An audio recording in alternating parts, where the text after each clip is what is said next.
உரை நிகழ்த்துவதற்கு நாங்கள் அன்போடு அழைப்பது ஸ்ரீலங்கா முஸ்லிம் காங்கிரசினுடைய பொருளாளர் எமது கட்சியினுடைய உயர்பீட உறுப்பினர், நடந்த நாடாளுமன்ற தேர்தலினுடைய வேட்பாளராக களம் கண்ட என்றும் எமது சகல நிகழ்வுகளிலும் கலந்து எம் மக்களை கௌரவப்படுத்த அவ்வப்போது வருகை தந்து கொண்டு எமது நிகழ்வை சிறப்பித்த ரஹ்மத் மன்சூர் அவர்களை உரை நிகழ்த்த வருமாறு அன்போடு அழைக்கின்றேன்.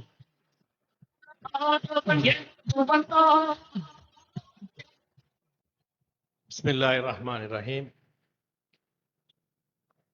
இந்த அட்டாளச்சனை மாபெரும் பிரச்சார கூட்டத்துக்கு தலைமை தாங்கிக் கொண்டிருக்கும் முன்னாள் தவிசாளர் சகோதரர் மதிப்புக்குரிய காதர் அவர்களே, அதே போன்று இந்நிகழ்வுக்கு பிரதம அதிதியாக வந்து கலந்து கொண்டிருக்கும் மண்ணின் மைந்தன் கௌரவத்துக்குரிய பாராளுமன்ற உறுப்பினர் MS உதுமாலபே அவர்களே,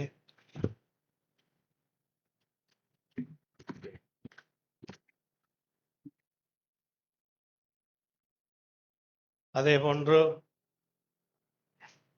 கபூர் சார் இருக்கிறீர்கள், எங்களது மாவட்ட செயலாளர் தம்பி சமால்தீன், இங்கே இருக்கிற வேட்பாளர்கள் எல்லோரும் இருக்கின்றீர்கள், அலியார் சார், அதே போன்று ரியா மஷூர், அஸ்வர் சாலி, நியாஸ், ஒய்ஸ், எல்லோரையும் எங்களது தொழிலதிபர் எங்களது கரங்களை பலப்படுத்தி கொண்டிருக்கும் இந்த பிரதேசத்தில் நண்பர் அமீர் அவர்கள் எல்லோரையும் ஒட்டுமொத்தமாக விழித்துக் கொண்டு, அல்ஹம்துலில்லாஹ் 6ஆம் தேதி நடக்க போகும் இந்த உள்ளூராட்சி மன்ற தேர்தலின் வெற்றியை அல்ஹம்துலில்லாஹ் நீங்கள் உறுதி செய்து விட்டீர்கள் என்ற நம்பிக்கையுடன் உங்கள் அனைவருக்கும் எனது அஸ்ஸலாமு அலைக்கும் வரஹ்மத்துல்லாஹி வபரகாத்துஹு.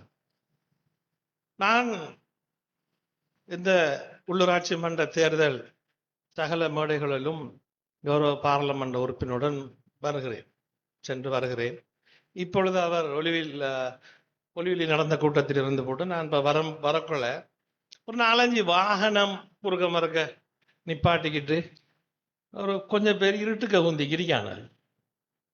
இப்போ நான் டிரைவர்கிட்ட சொன்னேன், என்ன ஆக்சிடென்டல் ஏரியா பாருன்னு.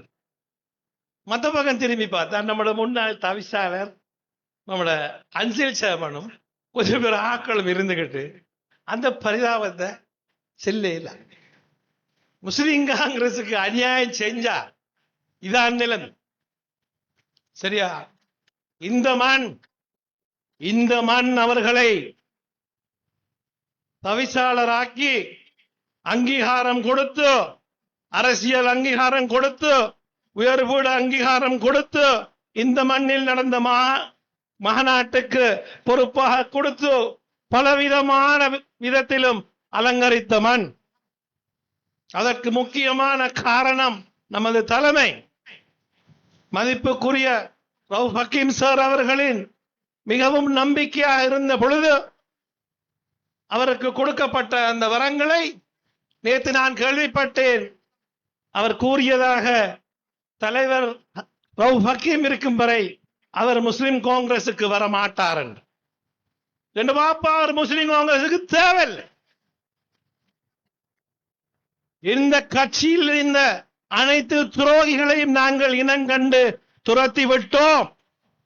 உங்களுக்கு தெரியும், ஸ்ரீலங்கா முஸ்லிம் காங்கிரஸை பலப்படுத்துகின்ற தேர்தல் தான் இது. 1994ஆம் ஆண்டிலிருந்து இந்த பிரதேசத்தை ஆட்சி செய்து வந்தது ஸ்ரீலங்கா முஸ்லிம் காங்கிரஸ். தனக்கில்லை என்றவுடன் இப்பொழுதும் அதை பலப்பரீட்சை செய்து இங்கே இருக்கின்ற மக்களது மூலச்செலவை செய்து இந்த ஆட்சியை மாற்ற வேண்டும். இங்கே இருக்கின்ற பிரதேச சபையை மாற்ற வேண்டும். முதலாவது தங்களது நிலைமையை தாங்கள் உணர்ந்து கொள்ள வேண்டும். அவர்களது செல்வாக்கை உணர்ந்து கொள்ள வேண்டும். இந்த பிரதேசத்துக்கு அவர்கள் என்ன செய்திருக்கின்றார்கள்? கட்சியின் ரீதியில் அவர்களால் தான் ஒரு சரிவு ஏற்பட்டாலும் இங்கே சரிவு அந்த நாளில் ஏற்பட்டது. இன்றைக்கு இந்த அட்டாளச்சனை மண் மிகவும் தெளிவாக ஒற்றுமையாக இருக்கின்ற இந்த நிலைமையில் நீங்கள் வந்து இந்த கூட்டி கொடுக்கிற வேலையை செய்ய வேண்டாம். இது அநியாயம். இது இந்த மண்ணுக்கு மட்டுமல்ல, இந்த நாட்டில் உள்ள முஸ்லிம்களுக்கும் பிழையான விடயம். ஏனென்றால் உங்களுக்கு தெரியும், இப்போ இந்த மண்ணில் இருக்கின்ற பாராளுமன்ற உறுப்பினர் இப்பொழுது அரசாங்கத்துக்கு பெரும் பிரச்சனையாக இருக்கும் ஸ்ரீலங்கா முஸ்லிம் காங்கிரஸ். நமது தலைமைக்கு இன்று மிகவும் ஒரு பலமாக இருக்கின்ற 5 பாராளுமன்ற உறுப்பினர்கள்.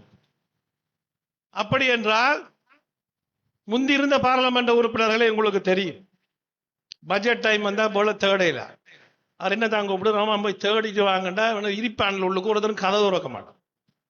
ஏனென்றால் பணத்துக்கு சோரம் போனவர்கள். ஆனால் இப்ப உள்ள பாராளுமன்ற உறுப்பினர்கள் அப்படிப்பட்டவர்கள் அல்ல. சுதந்திரமாக மிகவும் தெளிவாக தலைமையுடன் பயணித்துக் கொண்டு போகிறார்கள். அந்த பயணம் சரியான முறையில் போக வேண்டும் என்றால் இங்கே இருக்கின்ற நமது பிரதேச சபைகள் அனைத்தையும் நாம் வெல்ல வேண்டும். அனைத்தையும் நாம் வெல்ல வேண்டும். மாஷா அல்லாஹ், நான் சொன்னது போல் இந்த கூட்டம் நமது வெற்றியை உறுதி செய்யும். அதே நேரத்தில் அன்புக்குரிய சகோதரர்களே, இந்த ஒளிவாங்கி எங்கெல்லாம் கேட்கின்றதோ அங்கே இருந்து செவிமடுத்துக் கொண்டிருக்கும் எனது அன்புக்குரிய சகோதரிகளே, தாய்மார்களே, நாம் ஒவ்வொரு பேரும் நாம் இடும் வாக்கை மேலும் மேலும் அதிகரிக்க வேண்டும்.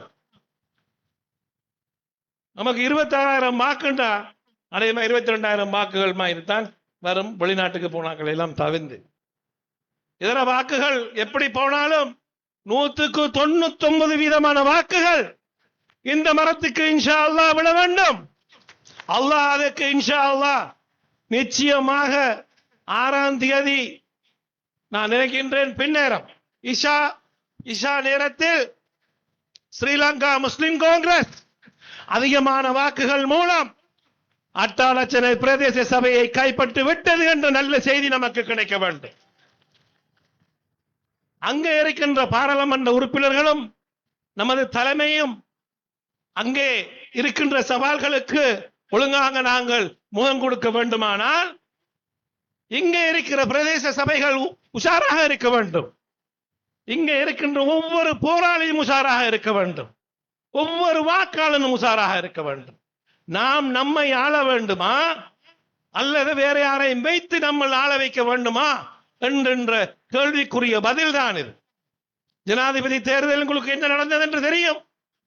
பொது தேர்தலில் என்ன நடந்தது என்று தெரியும். இப்படிப்பட்ட அடுக்கடுக்காக வந்த தேர்தல்களில் இரவாதம் பேசிக் கொண்டிருக்கும் இந்த அரசாங்கம் தற்பொழுது கூறுகின்றது முஸ்லிம்களின் பிரதிநிதிகள் நாங்கள் தான் என்று. இப்படி பேசுகின்ற பொழுது நான் அடிக்கடி ஒருவரை பற்றி பேசுவேன். அவர் எங்களது பாராளுமன்ற உறுப்பினர், இப்ப இந்த ஜேவிபியில் இருக்கார். ஜேவிபியோ என்பிபியோ தெரியாது. அவர் போய் அந்த சமர் நிகழ்ச்சியில் நிறைய பேர் பார்த்திருப்பீர்கள். அங்கே கேட்கின்றார்கள் 2 விடயங்கள். 2 விடயங்கள் கேட்கின்றார்கள். ஒன்று முஸ்லிம்கள் அமைச்சரவையில் இருக்கக்கூடாதா என்றதுக்கு அவர் சொல்றார், கடந்த 76 வருடங்களாக முஸ்லிம் அமைச்சர்களாக இருந்து ஒருவருமே ஒன்றுமே செய்யவில்லை. இதை நீங்கள் ஒற்றுக்கொள்கிறீர்களா? இதற்கான பதிலைத்தான் நாம் 6ஆம் தேதி கொடுக்க வேண்டும். இப்பொழுது அங்கே நான் நினைக்கின்றேன் 9 முஸ்லிம் எம்பிக்கள் இருக்கின்றார்கள். 9 பேரும் அந்த அரசாங்கத்தின் கொத்தடிமையாக அவர்கள் சொல்வதை செய்து கொண்டிருக்கின்றார்கள். அன்புக்குரிய நண்பர்களே, நீட்டிக்கொண்டு போகவில்லை. கௌரவ பாராளுமன்ற உறுப்பினர் பேச வேண்டும். உங்களோட நான் வினயமாக மீண்டும் கேட்கிறேன், 6ஆம் தேதி காலை சுபகுக்கு பின் நாம் இடும் ஒவ்வொரு வாக்கும் நமது உரிமைக்கான வாக்கு, நமது வெற்றிக்கான வாக்கு என்று கூறி விடைபெறுகிறேன். வஸ்ஸலாம்.